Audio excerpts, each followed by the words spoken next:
Hi guys welcome to கோகிசனன் YouTube channel. நம்ம சேனலை இப்போ தான் ஃபஸ்ட் டைம் பார்க்குறீங்க அப்படின்னா மறக்காமல் சப்ஸ்கிரைப் பண்ணிக்கோங்க.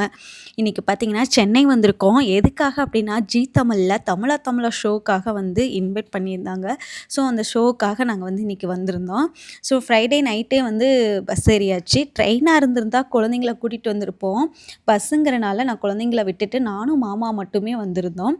ஸோ இந்த ஷோ முடிச்சுட்டு அதுக்கப்புறம் போய் எப்படா பசங்களை பார்ப்போங்கிற மாதிரி தான் ஸ்டார்ட்டு வந்தப்பயே எங்களுக்கு தோணிருச்சு. அதுக்கப்புறம் பார்த்திங்கன்னா ஒரு வழியாக டாக்ஸி பிடிச்சி அதுக்கப்புறம் நாங்கள் வந்துட்டோம். ஷேர் ஆட்டோவில் வந்தாச்சு. வந்ததுக்கப்புறம் பார்த்திங்கன்னா உள்ளே கொஞ்சம் தூரம் நடந்து போகிற மாதிரி இருந்துச்சு. அதுக்கப்புறம் ஒரு வழியாக நடந்து அதுக்கப்புறம் வந்து வெயிட்டிங் ஹால் வந்து வெயிட் பண்ண சொன்னாங்க. ஸோ அங்கே உள்ளே போயிட்டு வெயிட்டிங் ஹாலில் வெயிட் பண்ணிவிட்டு அதுக்கப்புறம் பார்த்திங்கன்னா ஃப்ரெஷ்ஷப் ஆகிறதுக்கு ரூம் கொடுத்துட்டாங்க. அதுக்கப்புறம் சரி ஃபுட் முடிச்சுட்டு அதுக்கப்புறம் போய் ஃப்ரெஷ்ஷப் ஆகிக்கலாம் அப்படின்னு சொல்லிட்டு, ஏன்னா நைட்டு நாங்கள் ட்ரெயினாக இருந்திருந்தால் கூட நல்லா தூங்கியிருப்போம். பஸ்ஸுங்கிறனால நல்லா தூக்கம் இல்லாத மாதிரி இருந்துச்சு. அதனால் வந்ததுமே நைட்டில் தூங்கியிருந்தால் பசி இருக்காதுல்ல. வந்ததுமே சாப்பிட்டுட்டு அதுக்கப்புறம் போய் குளித்து ஃப்ரெஷ்ஷப் ஆகிட்டு அதுக்கப்புறம் வந்து மேக்கப் போட போயாச்சு. இது வந்து எப்படி இருந்துச்சுன்னா எதுவுமே எதிர்பாராத நாளாக இருந்துச்சு. நான் நினச்சி வந்தது ஒரு விஷயம், ஆனால் இங்கே நடந்தது ஒரு விஷயமா இருந்தது. என்னையே என்னை அறியாமலேயே நிறையா விஷயங்களை வந்து நான் பேசியிருக்கேன். என் மனசில் ரொம்ப நாளாக கேள்வியாக இருந்த சில விஷயங்களையும் எனக்கு இது எங்கே பதில் தேடணும், எந்த இடத்துல சொல்லணுங்கிறது எனக்கு தெரியாமல் தவிச்ச ஒரு விஷயத்துக்கு இந்த ஸ்டேஜ் வந்து ஒரு வாய்ப்பாக நான் நினச்சேன். ஸோ அதை நான் யூஸ் பண்ணியிருக்கேன்னு நான் நினைக்கிறேன். நல்லா இருக்குமா தப்பாக இருக்குமான்னு எனக்கு தெரியல. ஷோ டெலிகாஸ்ட் ஆனதுக்கப்புறம் தான் இது எப்படி இருக்குன்னு எனக்கு தெரியும். ஸோ உள்ளே போய் உட்கார வரைக்குமே இந்த ஸ்டேஜை உள்ளே போய் உட்கார்ந்தது வரைக்குமே வந்து ஒரு பதட்ட நிலை 2 பேருக்குமே இருந்தது. என்ன கொஷினாக இருக்கும், எப்படி பேச போகிறோம் அப்படிங்கிறது இருந்தது. அதுக்கப்புறம் பார்த்திங்கன்னா ஈவெண்ட்டெல்லாம் முடிச்சுட்டு இதுவுமே வந்து பார்த்திங்கன்னா ஷோ முடிஞ்சிருச்சு. அதுக்கப்புறம் கிளம்பி வந்துட்டோம். அங்கே கூட வந்திருந்த ஒரு ஃப்ரெண்ட் சர்க்கிளில் பழக்கமாகி நாங்கள் வந்தோம். அப்போ பார்த்திங்கன்னா இதுவுமே அன்எக்ஸ்பெக்டடாக நான் எங்கள் லைஃப்பில் நடந்த ஒரு விஷயந்தான். நாங்கள் ஷோ மட்டுமே அட்டென்ட் பண்ணிவிட்டு டக்குன்னு வீட்டுக்கு கிளம்பிடுன்னு வந்தோம். எதுவுமே நாம் நினைக்கிறதுல கிடையாது. எது நடக்குன்னு இருக்குமோ அதுதான் கண்டிப்பாக அந்த நாளில் நடக்கும் அப்படிங்கிறது தான் எனக்கு தோணுச்சு. நான் நினச்சி வந்த ஷோ வேறு மாதிரி இருந்துச்சு. ஆனால் அங்கே முடிஞ்ச விஷயங்களும் எனக்கு நடந்த விஷயங்களும் வேறு மாதிரி இருந்தது.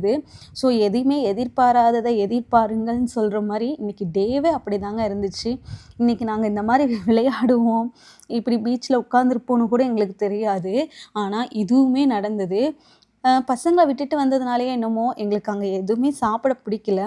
சும்மா அந்த இடத்துல நின்று ஃபீல் பண்ணிகிட்டு இருந்தோம். எப்படின்னா இந்த நாள் வந்து உண்மையாலுமே எனக்கு ஒரு பெஸ்ட் நாள் தான் நான் சொல்லுவேன். மனசில் நிறையா நாள் போட்டு குழப்பின குழப்பங்களுக்கும் மனசில் இருந்த நிறையா கேள்விகளுக்கும் இன்றைக்கி விடை கிடைச்ச மாதிரி ஒரு மனசுக்கு ஒரு நிம்மதி இருந்தது. ரொம்ப நாள் கழித்து ஒரு திருப்தி இருக்கிற மாதிரி இருந்துச்சு. ஏன்னா நம்ம லைஃப்பில் எல்லாமே அன்எக்ஸ்பெக்டடாக, எதுவுமே இங்கே வந்து நிரந்தரம் கிடையாது. இன்றைக்கி நீங்கள் அழுகிறீங்க அப்படின்னா அது அந்த அழுகை லைஃப் லாங் இருக்குன்னு கிடையாது. நாளைக்கு உங்களுக்கு சிரிப்பு வரும்.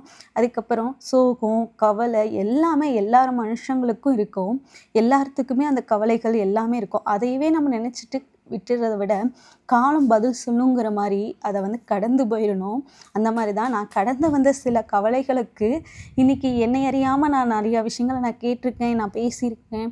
அப்படிங்கிறது எனக்கு அது ஒரு மாதிரி சந்தோஷமாக இருந்துச்சு, மன நிம்மதியாக இருந்தது. அதுக்கப்புறம் பார்த்திங்கன்னா அந்த தண்ணியோட விளையாடிட்டு இருக்கிறப்ப அப்போ தான் மனசுக்கு இன்னும் லேசாக இருந்தது. லைஃப்பில் எதுவுமே வந்து நிரந்தரம் கிடையாது. இன்றைக்கி இருக்கிற லைஃப் மாதிரியே நாளைக்கு இருக்குங்கிறது கிடையாதுல்ல. நான் பார்த்து வந்த எல்லா விஷயங்களுக்கும் என் லைஃப்பில் கொஞ்சம் அப்பயே நான் ரியாக்ட் பண்ணாமல் கொஞ்சம் வெயிட் பண்ணுறது எல்லாத்தோடைய லைஃபுக்குமே ஒரு பெஸ்ட்டு சொல்யூஷன் நான் நினைக்கிறேன். அப்படி தான் இன்றைக்கி டே எனக்கு ஃபீல் ஆச்சு. ஜாலியாக என்ஜாய் பண்ணோம். அதுக்கப்புறம் இல்லாமல் ரொம்ப நாளாக ஆசைங்க. எனக்கு தெரிஞ்சு கிட்டத்தட்ட இந்த முத்துமலை முருகர் கோயில் இருக்குல்ல, நிறைய பேருக்கு தெரிஞ்சிருக்கும்ல.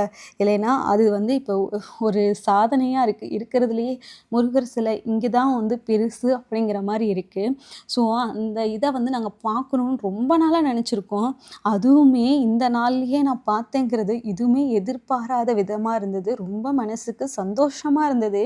நான் பேசிட்டு வந்ததுக்கப்புறம் மனசில் நிறைய கவலைகளும் ஒரு குழப்பமும் இருந்தது. நான் இருக்கேன், நீ கவலைப்படாதங்கிற மாதிரி நான் முருகரை பார்த்தப்ப அதுதான் ஃபீல் பண்ணேன்.